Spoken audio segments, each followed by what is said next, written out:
chemistry.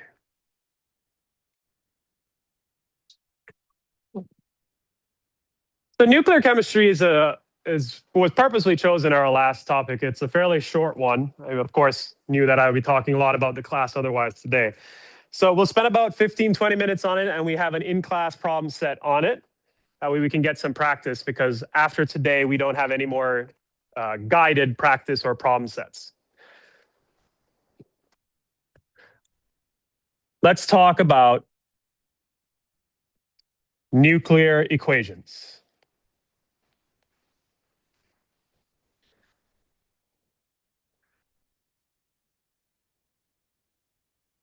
Now, nuclear equations, let me make sure the mic is on. The mic is on, great, okay. Nuclear equations, of course, surround the equations related to nuclear chemistry, which, well, can be broadly described as a study of nuclear energy.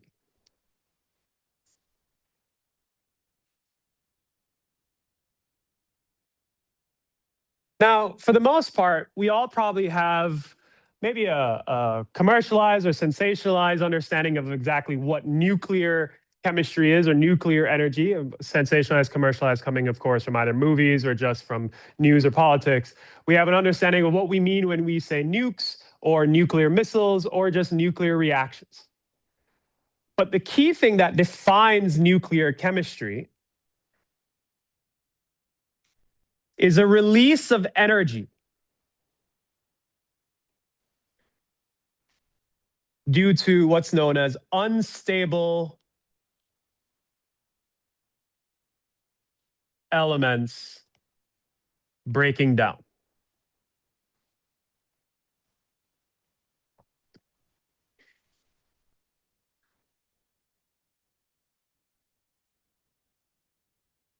Now, when we say unstable elements breaking down, what we mean is we're talking now about actual elements on the periodic table that either split up or in some way they meet upon another chemical and they break down, and there is released some energy. The key thing that separates this from something like thermodynamics is that these unstable elements are traditionally referred to as radioactive.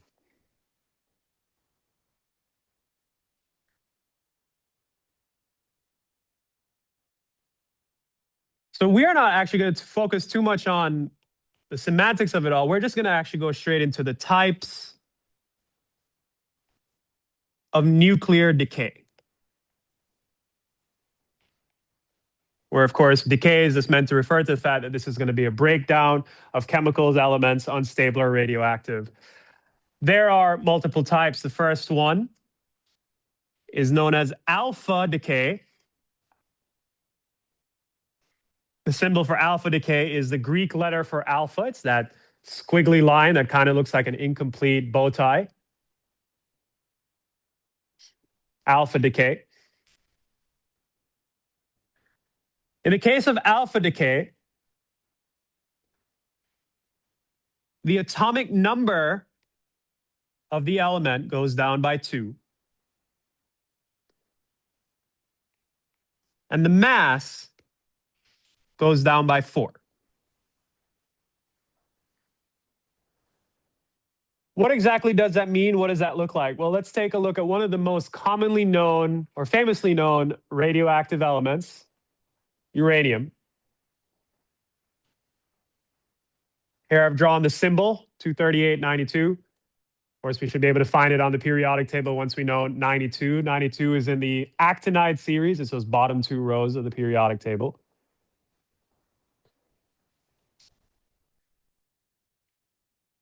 When uranium undergoes alpha decay, represented as such with the alpha symbol over the arrow,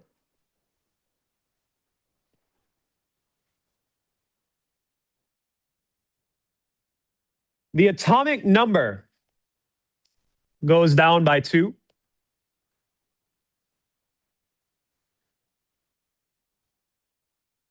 And the mass number goes down by 4. Hopefully we're able to do that arithmetic in our head. 92 minus 2 is 90. 238 minus 4 is 234. And this is the guiding principle of nuclear decay. When we say that elements or compounds are breaking down, we're literally saying that we're changing elements. Because since we know that the bottom number is atomic number 90, according to the periodic table, is Th, aka thorium. Let's talk about how we just did that. Well, I gave you the reactant, and I told you we're going to do alpha decay. We calculated what the final numbers would be, 234 and 90. And we looked at the periodic table to say, okay, yeah, it's thorium. But something, if you're paying attention at least, that you may notice, is that 234 is not the mass on the periodic table.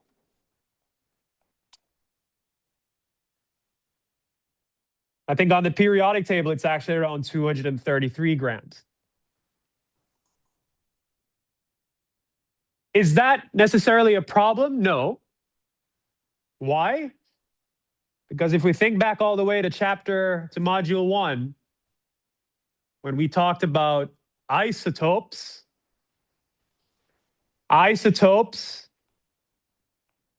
are elements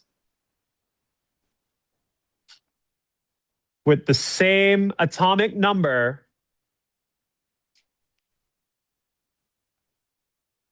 but different mass numbers. The example that we talked about way back then was carbon-12 versus carbon-13. Carbon-13 is very commonly used in radioactive dating of aged objects. And I believe this is normally a topic I talk about in this class. We also talked about the isotopes of hydrogen. Remember, I think this was my Spider-Man 2 analogy. Hydrogen, of course, we all know the hydrogen bomb. One of the isotopes of hydrogen, tritium, that was one of the MacGuffin in Spider-Man 2, Dr. Octopus, whatever. Point here being that nuclear decay is a common way of forming isotopes. You see, something that I don't remember who the student was exactly, but at the beginning of the class, when we talked about isotopes, so a student asked, well, how do we know that we have a high isotope? How do we know where we're getting them from if you're telling us if you go mine for iron or whatever, it should come up to the periodic table's number? Well, it's through nuclear decay that we traditionally form isotopes. And nuclear decay is a type of reaction that occurs in all types of atmospheres, pressures, and temperatures. So it's one of the most common ways that isotopes are formed in the world. So the key point I'm trying to say here is that when identifying the product, the diagnosis is the atomic number. Now, of course, that atomic number and mass has to go somewhere. We write it as a helium atom. Why helium? Because, of course, the mass is 4 and the atomic number is 2. It very much quickly gives off the idea of, okay, we've lost 4 grams, 4 mass units, and we've lost 2 protons, 2 electrons.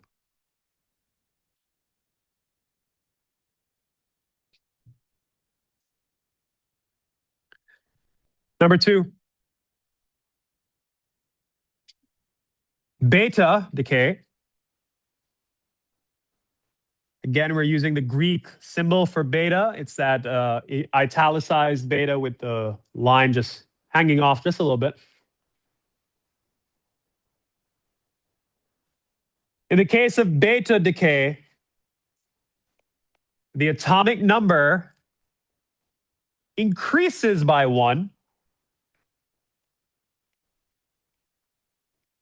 and the mass number is unchanged.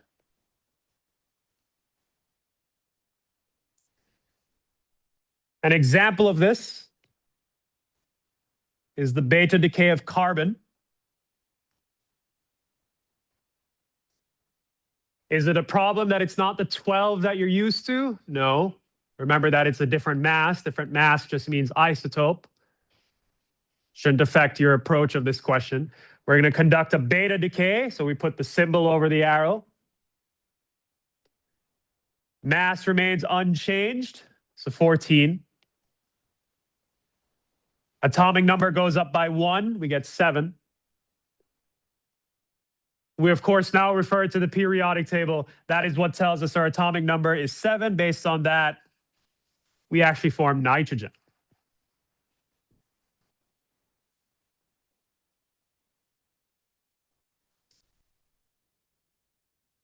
Just as in alpha decay, that one electron has to go somewhere. It is represented as a beta particle, represented as such.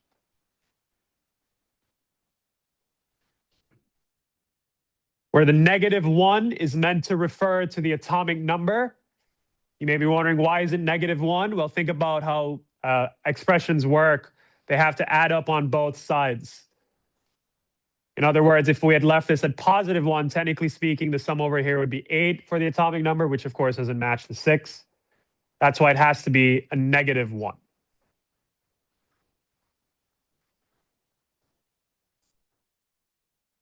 Number 3.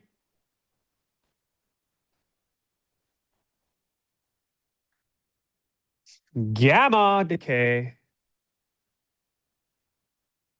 Again, using the Greek letter for gamma, it looks like a Y, but with a little loop on the right-hand side. Kind of looks like a cursive Y.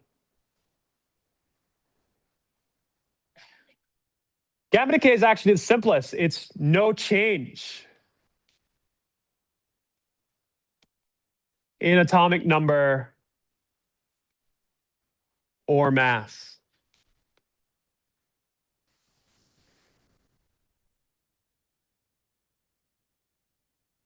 What gamma decay actually involves is that it emits a photon, which is described as a packet of light.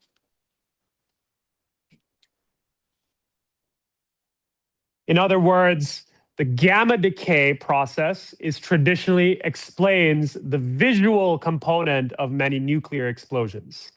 The color that some of these explosions take on, since it's just emitting light. An example of this, starting from cobalt, we're going to undergo gamma decay. Just write the gamma symbol over the arrow. And of course, there's no change in atomic number or mass, so it just remains cobalt. But we include the gamma symbol to indicate a photon of light is emitted.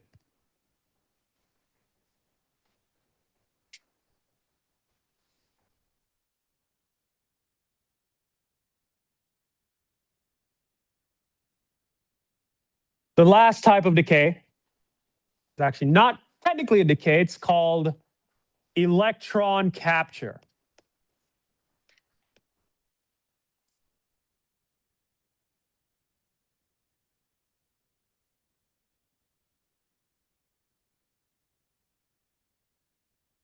Electron capture reduces the atomic number by 1.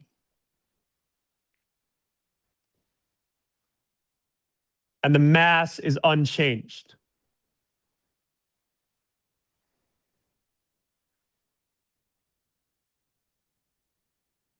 As the term suggests, it involves the capture of an electron.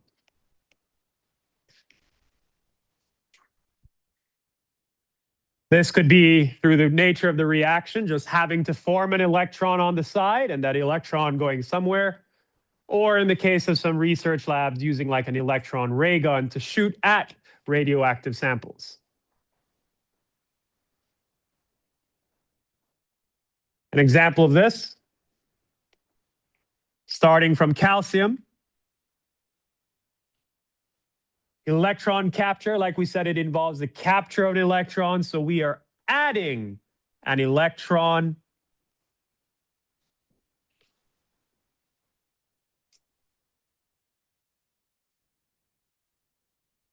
Take a guess for yourself what the final atomic number is going to be like. Don't say it out loud. Just think about it. Remember, we talk about how the sum of the left has to equal to the right. So hopefully we come to the same conclusion of 21, right? No. 19. Remember, the best way to think about it is that it is a little strange because, this bottom number is atomic number, yet somehow in the case of the electron, this is now the charge. The electrons are negative. But remember that these are just labels. Nuclear reactions, nuclear chemistry is a very, very, very complicated field of research and chemistry. So it helps us to understand, at least on paper, what's happening. So by writing it this way, yes, we understand that it's not exactly atomic number. It helps us understand the change in atomic number. We have 19 overall. Nothing happens to the mass. Look at the periodic table. Element number 19 is potassium.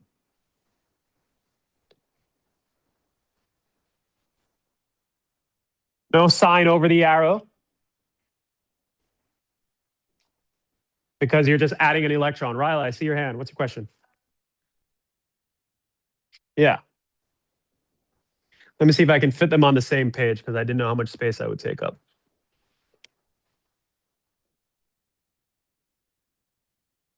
Just have to zoom out a bit. It works. It works.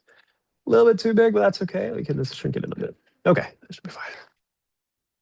Yeah, what's up? So with the beta decay, you said something like beta is -1. I wasn't sure if that's because like beta is always -1, or if that's just because that's what Beta is generally regarded as a negative particle. It is not interchangeable with an electron, but the two are negatively charged. That's why we just refer to it as a beta symbol, because sometimes it could be like an amalgam of 1.5 electrons or whatever that equivalent is in the decay. So we just refer to it loosely as a beta, and the -1, as you point out, just refers to the charge. Okay. All right, now I'm going to hand out our problem set for this one, and we're going to do a couple questions together.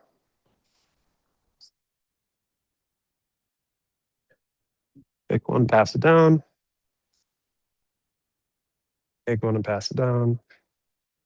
Take one and pass it down. Take one and pass it down.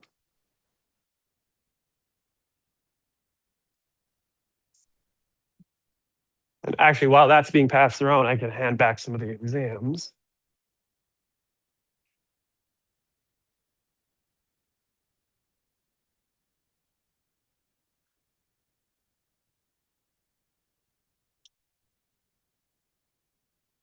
Joshua.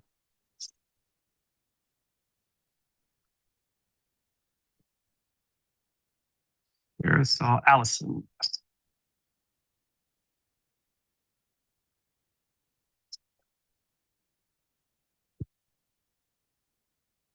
Raphael, yeah. What's up? Okay, Raphael. Do we have any extras over here?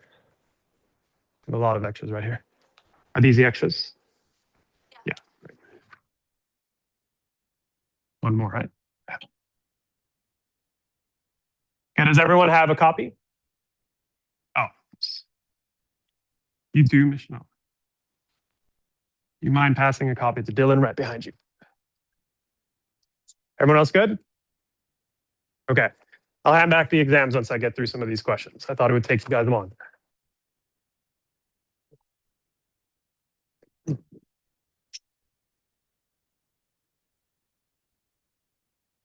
All right, so recognize that we will be using our periodic table since we'll need access to it. Let me just go ahead and get that document up. Where is it? Worksheets. Remember, straight off the bat, there is not going to be any extra credit questions from this packet because there's no extra credit in that fashion for the final. It's just the study guide.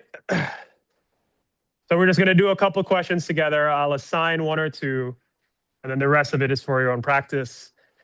And just so we have the periodic table accessible. Great. Okay. Problem one states, provide all parent-daughter equations for the following prompts. In this case, the parent-daughter terminology is, of course, used to refer to the reactant product's identity. The idea, of course, here is that the parents are breaking down to form the daughter atoms or the daughter isotopes. So really, I'm just asking you to provide those reactions. So I've given you some information. Let's do number one. I've told you that lead-211 undergoes beta decay, followed by alpha decay, followed by beta decay. We're going to have to look for lead on the periodic table. Hopefully we have it out, or at least have it accessible with us. Lead is actually going to be Pb. We see from the periodic table, lead is atomic number 82. So we're starting with lead, 82. And we are told that the mass is 211. Does the fact that the mass differ from the periodic table bother us? It shouldn't. Remember, isotopes exist. So I've told you the mass. You just had to refer to the periodic table for the atomic number. And I've told you it goes through beta decay. Refer to your notes. What happens in beta decay? The mass remains unchanged. The atomic number increases to 83. It goes up by 1. The question did say provide all parent-daughter equations, so we do have to write it out. Look at the periodic table. What is atom number 83? Right beside lead. That's just bismuth, Bi.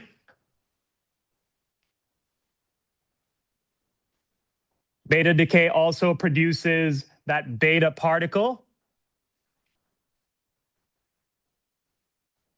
After beta decay, it's followed by an alpha decay. So pay attention to that word right there. It said followed, right? The inherent nature of these questions is I ultimately want you to identify if these are successive, meaning it's not that we start over with lead, it's that we keep going. So after the beta decay, we undergo alpha decay.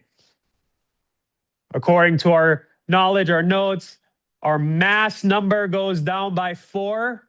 211 minus 4 is 207. Our atomic number goes down by 2. 83 becomes 81. We need to provide all of the daughters. Look at the periodic table. Look for element number 81. That's actually right by lead. That's going to be thallium. That's TL. Alpha decay also produces that helium. And after the alpha decay, we undergo a beta decay, another beta decay. In the case of beta decay, the atomic number goes up by 1. Nothing happens to the atomic mass. Atom number 82, you might recognize it. It's lead. I see your hand, Paul. I'll get to you in a second. And of course,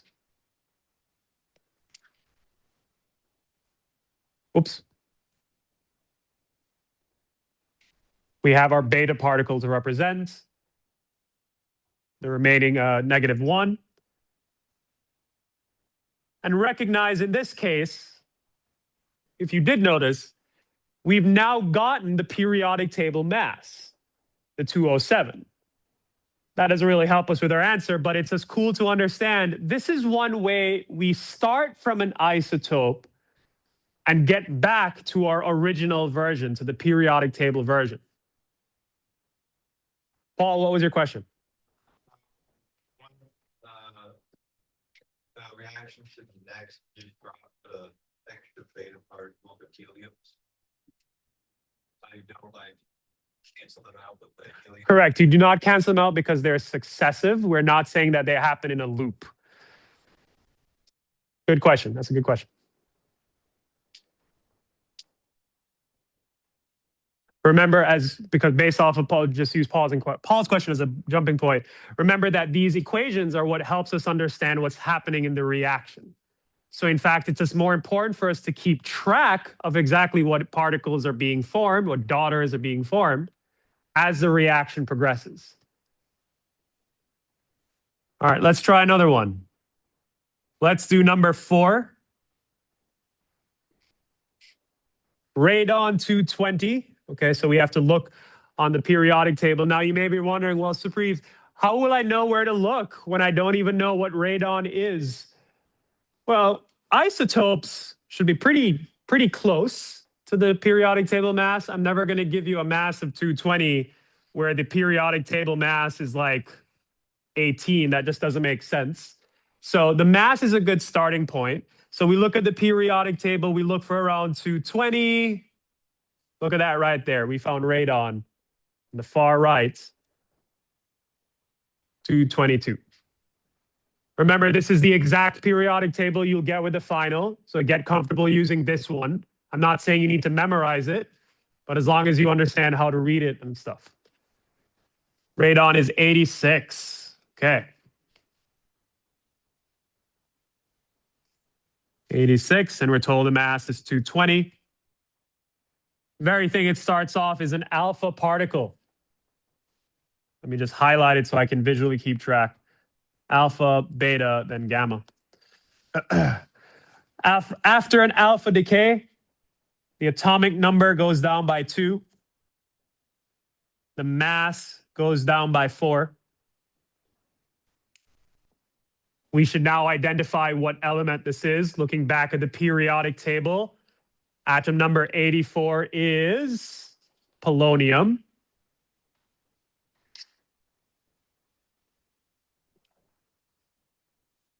Heo. Upon alpha decay, we also form that helium.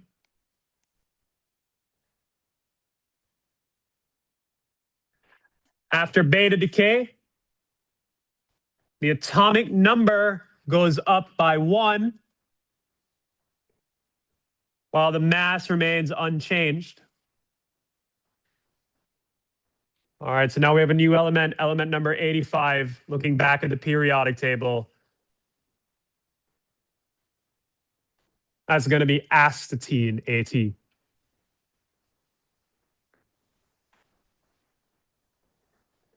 Beta decay forms that beta particle. And finally, we have a gamma decay. In gamma decay, nothing happens to the mass or the atomic number, so it's still the exact same element. But a photon of light is emitted, which effectively means that this nuclear decay, this expression, these equations are accompanied by a flash of light. That's effectively what gamma decay means.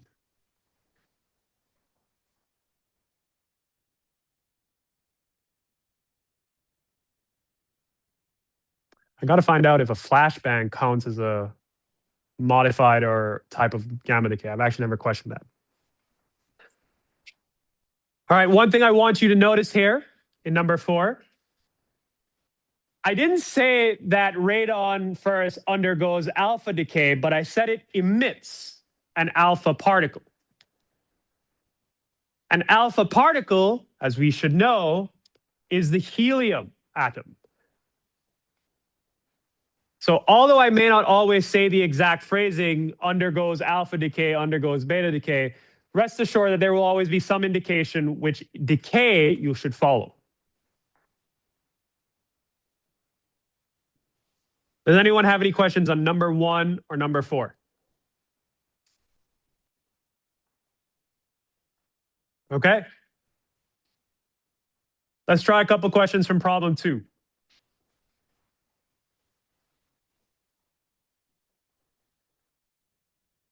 Problem 2 simply states, for each decay sequence below, determine the final daughter atom / nucleus, aka the end product. So in this case, we're not really interested in knowing the individual bits and pieces. We just want to know what the final result is. Starting with number 1, Neptunium. We know the atomic mass is 237. That's what we're told. So now we got to find on our periodic table where it lies. Remember, the mass number tells us where to start. It looks like 237 is going to be down here in the green. Oh, there it is. Neptunium. That is atom number 93.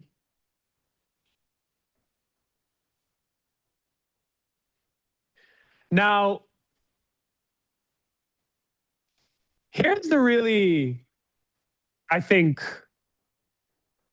if you're comfortable with math, here is the most efficient way to do this. We're going to decay by alpha, then another beta. That means alpha, our mass is going to go down by 4. Our atomic number is going to go down by 2. If we go through another alpha, it's -4 again, -2. And a final beta decay, nothing happens to the mass. The atomic number goes up by 1. So all I've done is just identify the changes. If you're comfortable with the math of it all, you can just calculate these as -8 and -3, telling us that our final answer is going to be 237 minus 8, 93 minus 3. That gives us 229.90. Since we're not being asked to draw out all the parent-daughter equations, we're just really keeping track of the numbers. If you're very comfortable with the arithmetic, then this is a perfectly reasonable approach. Don't worry, I'll do one next that is a little bit on the slower end. That's fine. But it's just a matter of just calculating and counting how much the mass and the atomic number will change. Once we identify the final number, in this case 90, we refer to the periodic table for atom number 90, which in this case is TH as in thorium. So I'll just write the final answer right here, 229.90 thorium.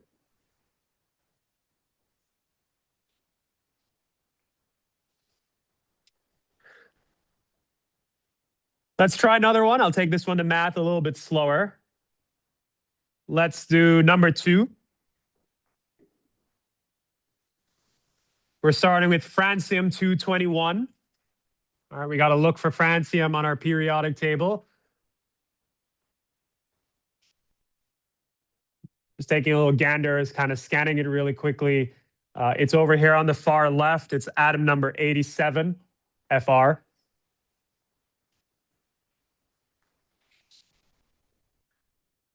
All right, let's look at the decays. It goes alpha decay, then beta, then another alpha decay.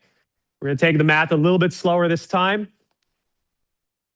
First up is an alpha decay. What happens in alpha decay? The mass goes down by 4. The atomic number goes down by 2. I'm only interested in the final daughter atom, so I'm not going to waste any time. I'm going to do another decay, in this case, a beta decay. In a beta decay, nothing happens to the mass. The atomic number goes up by 1.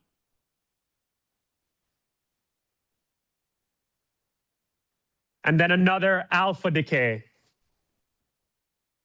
The atomic number goes down by 4. And the atomic number goes down by 2. This is the last decay, so this is what we should actually try to identify. According to the periodic table, atom number 84 is polonium.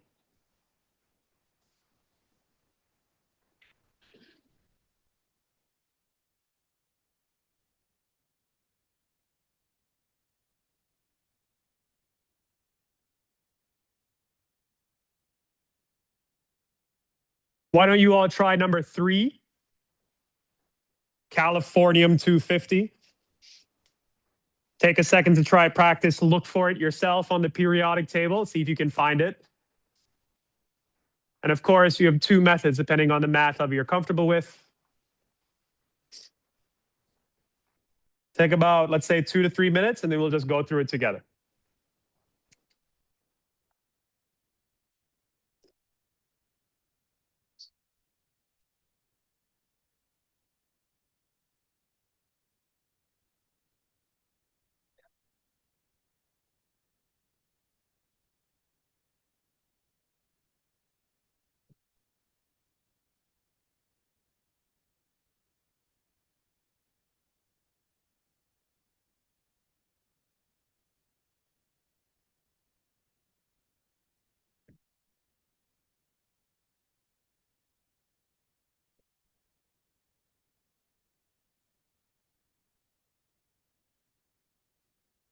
I'm so sorry. Dylan, behind you.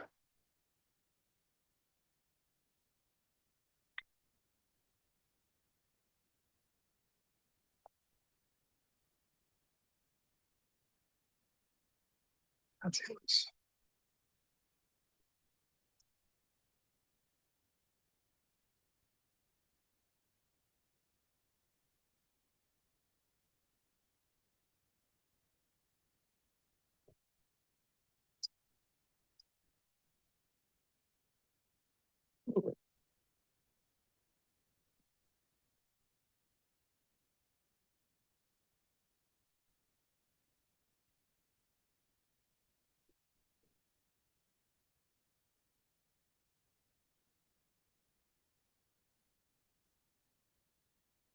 Is there anyone I owe an exam to? No. Okay.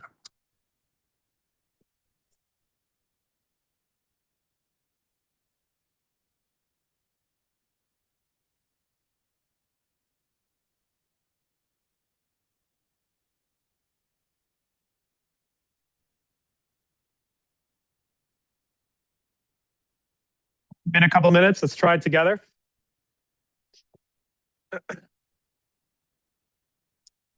Californium 250. Californium is atom number 98. Let's see if it zooms in slowly enough. Oh no, I didn't zoom in enough. Let's go again. Yeah, there it is. Californium, atom number 98, named, of course, because it was discovered in California. You should be able to recognize the one to the left of it, berkelium, discovered at Berkeley. There's a little fun fact. Californium is atom number 98. And we are told, of course, that it is 250. Let's take it on the slower side. It first says that it decays via alpha decay. In alpha decay, the mass goes down by 4. 250 minus 4 is 246. The atom number goes down by 2. 98 minus 2 is 96. And then, of course, the last and final decay is a gamma decay, where nothing happens, so it just remains 246 and 96. Remember, of course, a gamma decay simply means that the reaction is accompanied by a flash of light. Atom number 96, that looks to be curium.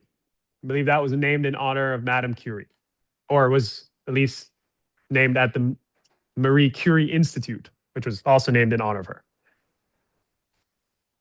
What was that? That was CM. Cool.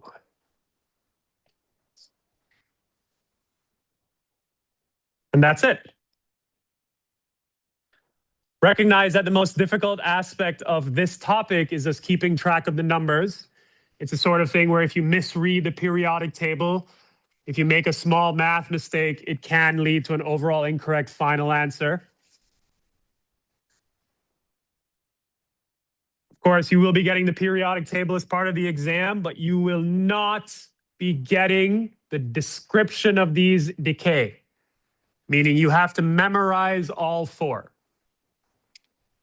Alpha, beta, gamma, and electron capture. Yes, Serenity. Oh, well, let's Let's try that one. I see you're asking the question. Let's just try number 14, just so we have an example of electron capture. Samarium 153. All right, let's look for 153 on the periodic table. Looks like that's atom number 62. I'll write it at the bottom right here. Samarium 62. Mass is 153. The very first thing it says, it decays by electron capture. Since we're just being asked what the final product is, it doesn't really matter how we write it. I just like to write that plus electron right there. In the case of an electron capture, the atomic number is reduced by 1.